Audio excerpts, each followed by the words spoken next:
কষ্ট করে পরীক্ষার জন্য প্রিপারেশন নিলেন আপনি কয়েক মাস, কিন্তু ফলাফল যখন ভালো হয় তখন একটা আনন্দ আছে না নাই?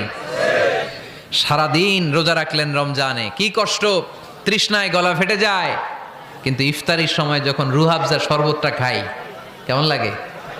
একটা আনন্দ আছে না নাই? এজন্য আল্লাহ বললেন فإن مع العسر يسرا إن مع العسر يسرا। ও নবী, কষ্টের দিন মক্কায় অল্প কিছু দিন, মদিনাতে আনন্দের দিন অপেক্ষা করছে।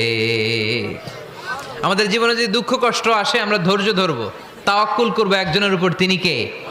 কারণ আমরা বিশ্বাস করি কষ্টের দিন এটা চিরকালের জন্য নয়, সামনে আনন্দের দিন আমাদের জন্য সেট করে রেখেছে কে?